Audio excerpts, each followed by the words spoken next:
Hey everyone, welcome to Reddit Readout. Today we are checking out Am I the A-hole? Story 1. AITA for complaining about my partner's dog.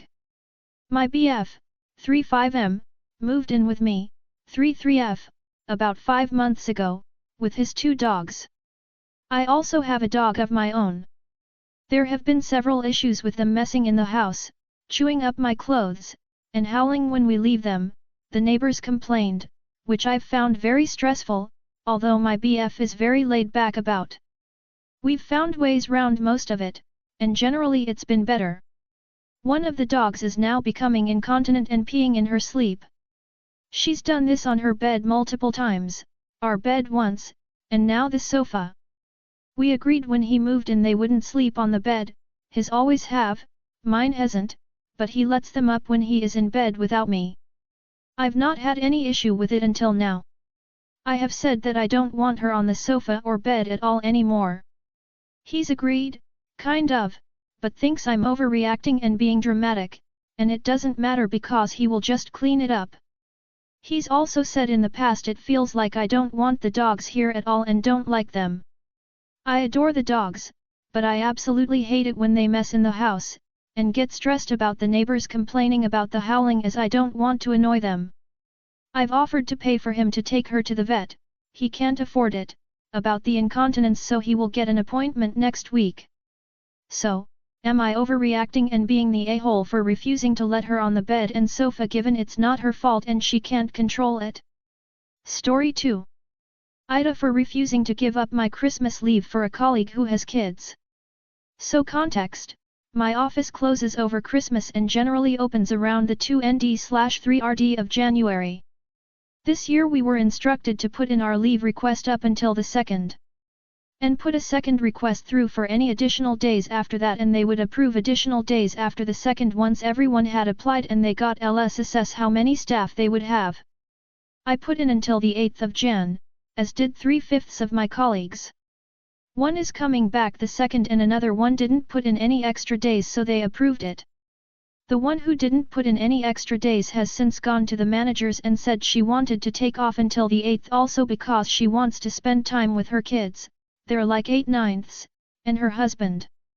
My bosses declined as they needed 2 staff members here and it hadn't been put in beforehand. Colleague said she wasn't put in the extra days already, but the rest of the team knew and did it. Bosses said the only way she could HAVW it off was if she could get another staff member to come back early. She asked me in a passive-aggressive email because Christmas holidays are about being with family and because I don't have children I could come back on the 2nd and swap with her. I declined, saying that I had plans for that time and she lost it. She has been going around saying that I ruined her holiday plans and am being inconsiderate of people with families and children. Story 3. AITA for yelling at my mill and causing her to cry when she was trying to protect my kids. Last Saturday me 29F and my husband 28M left our kids 15M, 13M, and 7M with my mill whilst we attended a friend's wedding. However, during the reception I received a panicked call from my eldest son saying that my middle son had collapsed and they were currently in the hospital. I quickly notified my husband and we left immediately. My husband was talking to the groom so the couple knew. The wedding was 2 hours away from our hometown, so obviously it took us a while to get there. When we arrived at the hospital we tried to enter our son's room, to which my mill, who had been sitting outside, stood up and used her body to physically block us from getting in his room. I asked her what she was doing and she said that we had taken too long to get there, and it really goes to show how much we care about our son. I told her the wedding was 2 hours away and we had gotten there as fast as possible. She told me I was just making excuses and we were both irresponsible parents. Me and my husband kept telling her to move, but she wouldn't budge. Eventually I got frustrated and yelled at her, telling her to move. She looked very offended and literally just left the hospital. My sons all think it was hilarious and my parents and husband are on my side, but I've received multiple calls from my husband's side of the family calling me an and saying I really upset Mill and had made her cry when she was just trying to protect my kids. I thought I was in the right, but I was extremely worried and frustrated, so maybe I wasn't thinking straight? What do you guys think, AITA? Story 4. AITA for advising my 31M cousin 21M against wearing the watch his mother 50s gifted him to his internship interviews. Several months back my 31M cousin's 21M parents 50s and F gifted him a watch for his 21st birthday present. The watch is an acquired taste for sure. I had every intention to keep my opinion to myself, until my cousin started excitedly telling everyone that he couldn't wait to wear it to his internship interviews. Given how loud the watch is, I advised my cousin against wearing it to interviews. Typically in interviews you want to adopt a more conservative aesthetic. Now, I understand that in the scheme of things what watch you wear to an interview matters little. But better safe than sorry. My cousin agreed with my opinion, and thanked me for my advice. Last night, as I was having dinner with my mother 61F, she told me that my aunt had some very choice words about me. My aunt labeled me elitist, pretentious, and that I would do well to remember where I came from. My aunt wouldn't go into any more detail with my mother, except to say that she was extremely displeased with the person I've grown into it, but I think it's fairly safe to assume my aunt's reaction was triggered by my Story 5. AITA for not letting my sister walk down the aisle at my wedding. Throw away because family members have read it. I, 29F, am getting married to the love of my life, 30M, in a few months. We were high school lovers, and childhood friends. He's truly my best friend and everything I want in life. However, we both decided to wait until we were well off to be married, so we could have our once-in-a-lifetime magical moment. My sister, Stacy, 21F, got married at 19 to someone who I like, but I'm not super close with. They were together for 5 months before he proposed. Their wedding was rushed, and half our family couldn't even make it because of how soon it was planned and set up. It was small, and just in a courtroom. No dress, party, etc., just a legal wedding. However, my wedding is around 19K, and we haven't even finished everything. It took us ages to set everything up, and save.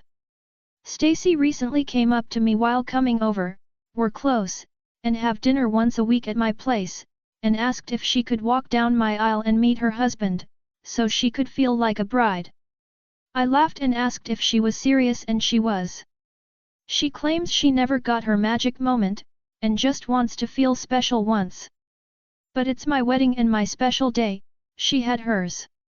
Stacy claims it will only be between us, and it won't take away from me, but then I asked what she might wear and she showed me pictures on her phone of wedding dresses.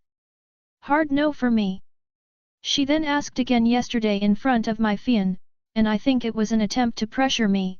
He laughed and said no, thinking it was a joke, like I did the first time.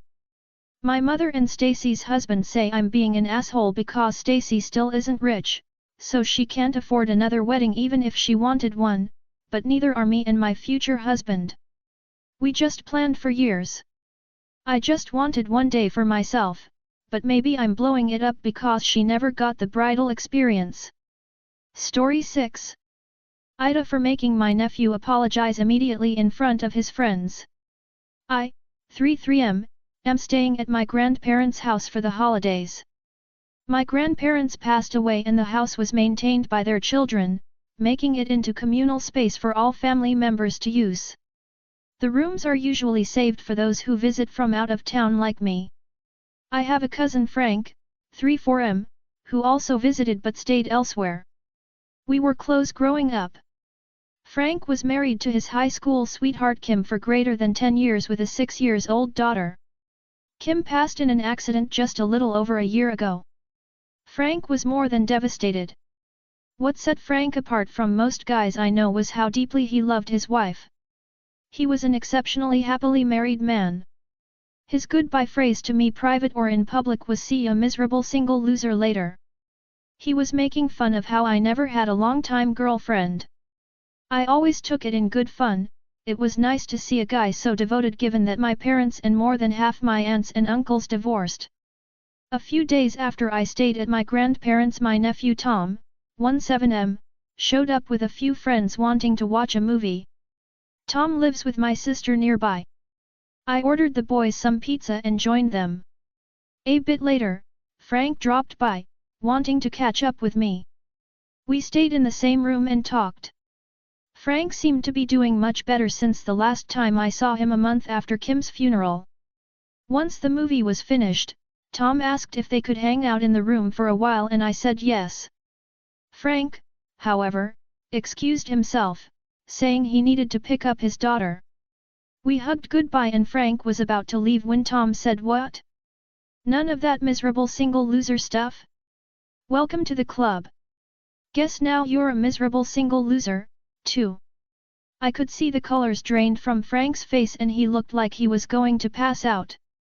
I immediately turned to Tom and told him to apologize and now. Tom said why should he apologize and I only raised my voice with now. Tom glared at me but finally looked away and softly said sorry to Frank.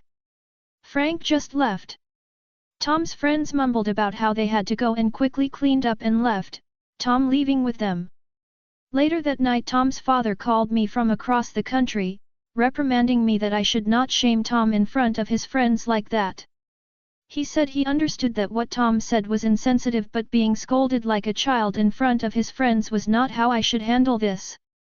I could wait and have Tom apologize later. AITA? Story 7. AITA for forgetting the groceries. This morning my husband was driving us to our beach house where we were supposed to spend the weekend. Our friend who lives near our beach house is having a Christmas party and we were intending on going. The short version of the story is that this morning I woke at 8 a.m. to my husband hassling me to get up so we could leave. He said that he had been awake since 5 a.m. I went to the store for last-minute Christmas presents for my husband's family, the party friend and beach house neighbors. I also bought us breakfast. During this time he sat around in his shorts with a coffee at home. We packed the car and we headed off. We dropped by his sister's house to give her family their presents. Then we ran an errand. There was a problem with the errand because they told me the wrong time that they closed and I forgot that they wanted payment in cash. According to my husband they specified cash when we spoke with the store 2 months ago. Luckily I called them while my husband was driving so they stayed open for us and my husband had cash. We were just leaving city limits when I double-checked with my husband that he had brought in our grocery delivery off the street. Narrator's voice, he had not. To be fair, I received the text this morning and I forgot to mention it. I had partly assumed he would have had a conversation with the delivery guy but apparently the guy didn't call the intercom. My husband started banging the steering wheel and flopping his head around. He turned the car around and headed back home. My husband was in no mood to head out to the beach house or attend the Christmas party. He told me that he was extremely angry and that he was disappointed to miss the party. He said that he was sick of saving me. First the store and now this. He is currently not speaking with me. I took in the groceries and put them away. I gave him an hour at home to cool down. Then I offered to drive to the beach house so that we could still make the party in time. My husband declined. He said that he is too angry and now he will not come out of the bedroom. I know that I dropped the ball here but I was so flustered with lots of things to do and my husband constantly badgering me to leave that I feel like he is overreacting. Is forgetting the groceries really so bad? Am I really the asshole here? That's all for today. Please don't forget to like and subscribe.